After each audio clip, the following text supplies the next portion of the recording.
Всем здравствуйте, с вами Варган 74, меня зовут Максим Тамонов, а это значит, что сегодня мы опять-таки поговорим о варганах, распакуем интересную посылку от мастера из Якутии Дмитрия Николаева и оценим звук новых инструментов. Что ж, давайте приступим. Как всегда, пара слов о мастере и о том, почему мне нравятся его варганы.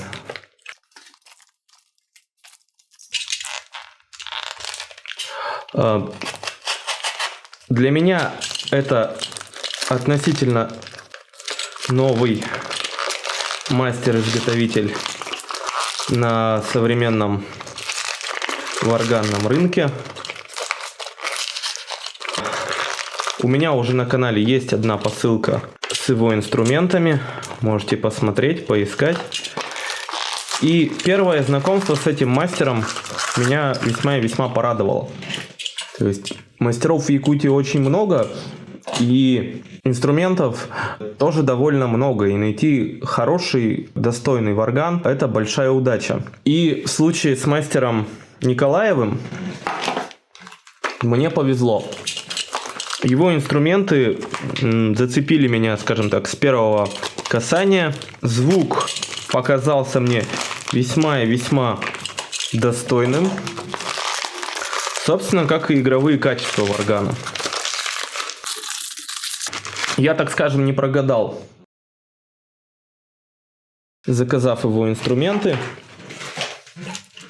Остался доволен. Поэтому дождитесь распаковки. Точнее, дождитесь демонстрации звука. Налейте себе чаю. Приготовьте сладости, пока я здесь вожусь со свертками. И вы поймете, чем же так хороши его инструменты. Крайний третий инструмент. Вот с него и начнем. Значит так. У меня в руках классический якутский хомус в деревянном футляре.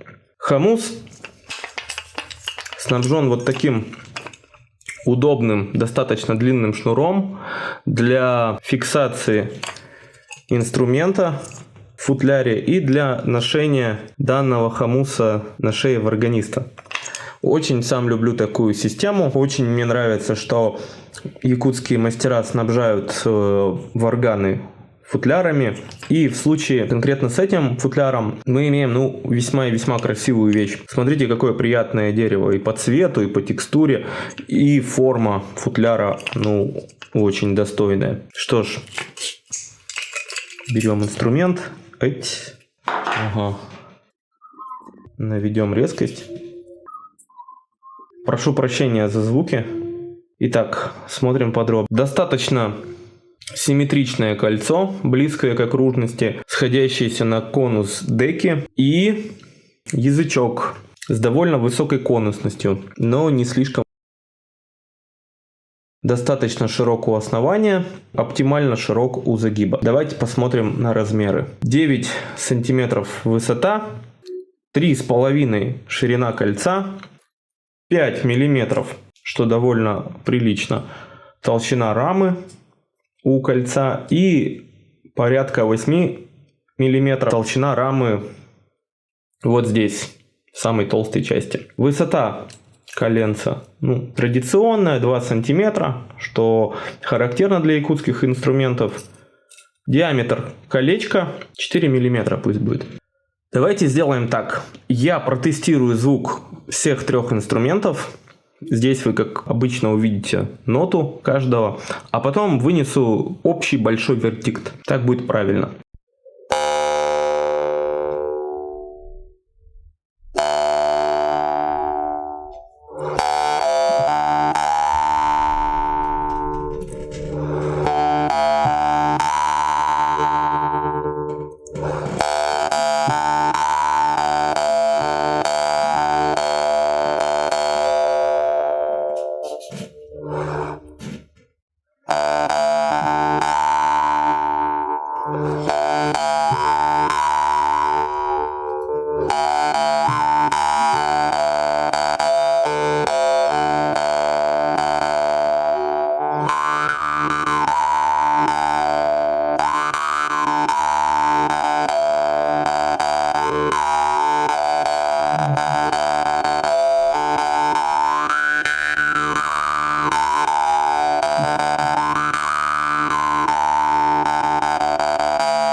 Мне все нравится.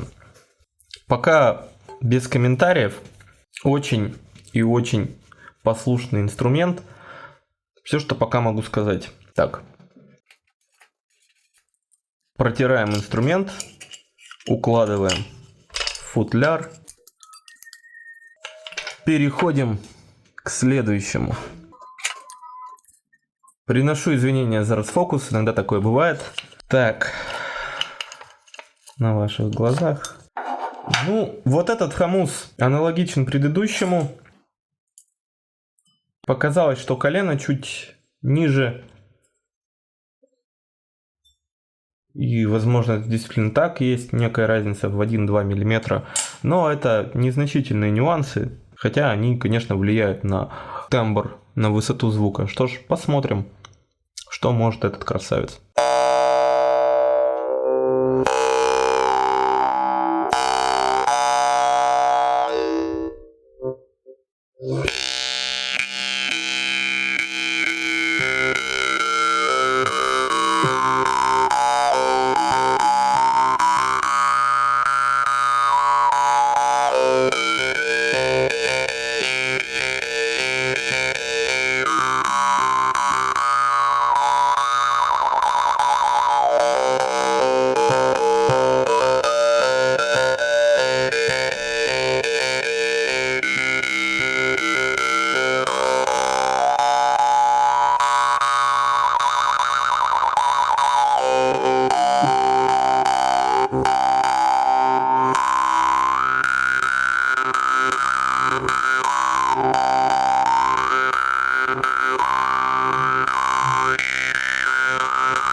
Очень хорош.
Нет вопросов.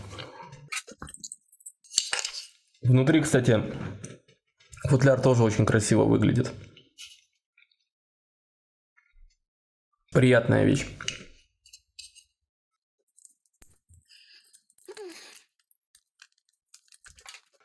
Следующий, последний на сегодня хомус.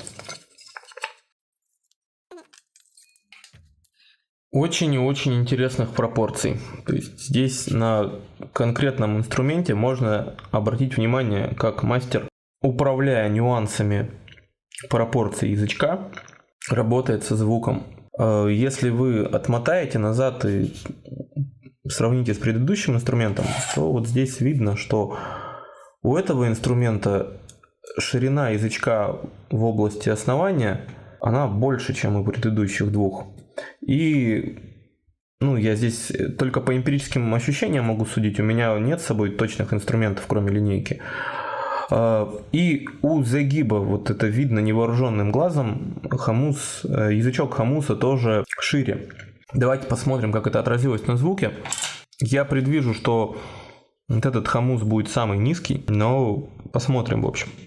Да, и загиб язычка здесь чуть больше 90 градусов. То есть он такой больше по-якутски. Тоже даст интересный эффект.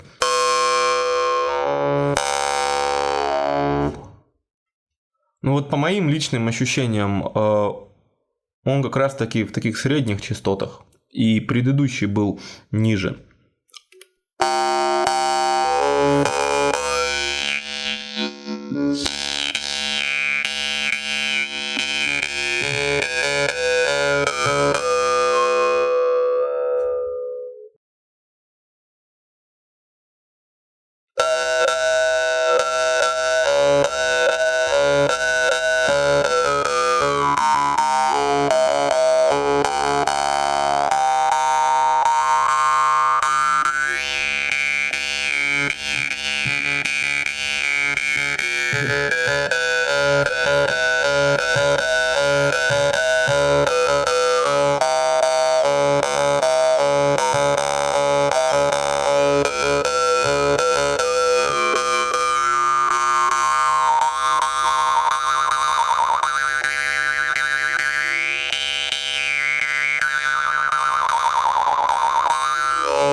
Еще чуть-чуть поиграю.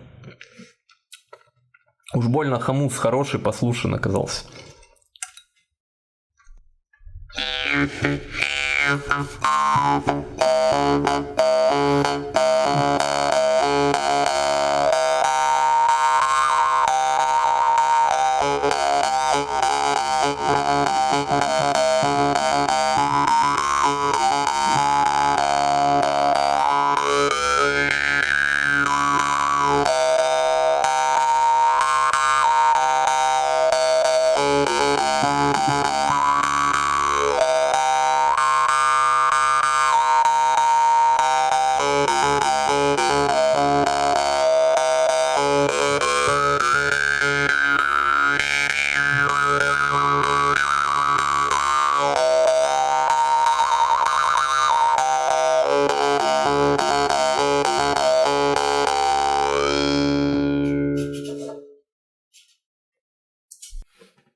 прекрасные хомусы. Вот если выбирать из трех, какой из них лучше, я затрудняюсь в выборе. Напишите в комментариях, какой вам больше понравился, вот что. И решим вопрос коллективно. Сейчас мой, скажем так, вердикт, некий обзор на эти инструменты. Что ж, давайте поговорим о плюсах. Что мне понравилось? Мне понравилось, во-первых, внешний вид. Очень эстетично сделанный инструмент, да?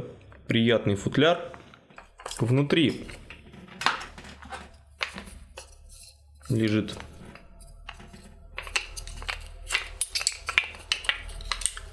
весьма и весьма добротно сделанный хомус. Что конкретно нравится в хомусах этого мастера? Это форма рамы. Видите, рама достаточно толстая. При этом кольцо, оно такое достаточно узенькое. То есть, если сравнивать с работами, допустим, Тарабукина или Намытарова, там кольцо такое более расплющенное, и вот здесь толщина рамы меньше. Мне вот такая форма кажется как-то жестче, что ли, и в руке лично у меня, опять же, она лежит очень удобно. Не знаю уж, насколько это традиционно. Мне кажется, у всех якутов есть какой-то стандарт, и у каждого мастера есть какая-то отдельная особенность. Так вот, особенность варганов этого мастера, то, что рама не расплющена. Так вот, эта форма, она мне очень-очень нравится. То есть, в руке лежит прям замечательно. Второй плюс, который также связан с пропорцией данного инструмента, это относительно небольшая конусность дек. В месте, где деки соприкасаются с зубами, они достаточно широки. В связи с этим сцепление с зубами тоже очень удобное. Я могу играть на хомусах и варганах разных пропорций. Широкими деками, с узкими. Но, как показывает практика, новичкам удобнее, когда вот эта часть все-таки пошире. И здесь прям такая оптимальная золотая середина выбрана.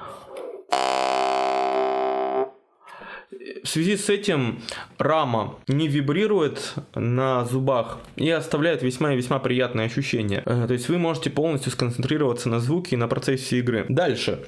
Язычок. Жесткость язычка, я бы сказал, оптимальная также для того, чтобы учиться играть на варгане и для того, чтобы музицировать, импровизировать на сцене. Я, исходя из своего опыта, очень легко переходил на разные стили, верхний кистевой, нижний, пальцевый, и варган у меня практически не цокал. Возможно, это связано также с зазорами, которые в этом инструменте весьма демократичны. То есть они не слишком широкие, не слишком узкие, и это позволяет мне вольничать и экспериментировать с боем, что также любят новички. Звук у этого инструмента также весьма и весьма достоин. Возможно, высокие обертона звучат более сглаженно, чем у инструментов того же, других мастеров, не буду сейчас вдаваться в конкретику. Но вместе с тем и вот этих трескучих призвуков также меньше.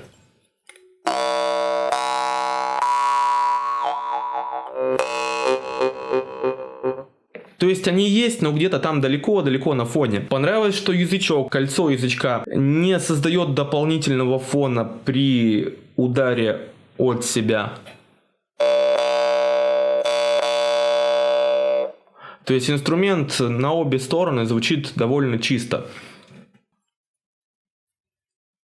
Мой вывод по этому инструменту, по этому варгану. Я считаю, что данный хомус хорошо подходит для новичков и для обучения. Если бы у меня был такой инструмент в начале моего варганного пути, я бы научился играть мелодии и вообще в целом отточил мастерство гораздо быстрее, потому что вот именно для отработки разного рода техник и приемов этот инструмент идеален. Он представляет собой такую золотую середину между слишком высокими мелодичными варганами и вот низкими басовитыми. Он хорошо реагирует на артикуляцию, прекрасно справляется с обертонами, великолепно реагирует на дыхание. Да, возможно, он звучит не так ярко, как инструменты более именитых мастеров, но вот эта сдержанность в звуке, она и позволяет учиться и управлять звуком.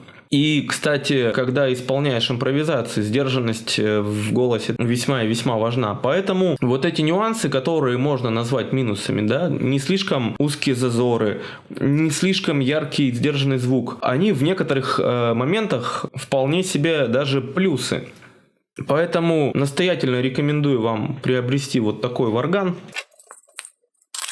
И учиться, учиться и учиться. Ссылочка на варган будет в описании. Также, раз уж мы заговорили про обучение, оставлю ссылку на свой онлайн-курс. Приходите, будем постигать мастерство вместе. Это была распаковка посылок от мастера Николаева. У нас с собой было 3 вот таких инструмента. Ссылка в описании. Палец вверх под видео. Подписка на канал, нажмите также на колокольчик, чтобы видеть новые обзоры. Подписывайтесь на инстаграм-канал, на группу ВКонтакте. Приходите ко мне на обучение, на индивидуальные уроки, на групповые. Информация будет в описании к видео. С вами был Варган 74, меня зовут Максим Тамонов. Любите хорошую музыку, играйте на хороших инструментах, вот на таких. Учитесь, постигайте мастерство, будьте здоровы. Всем пока!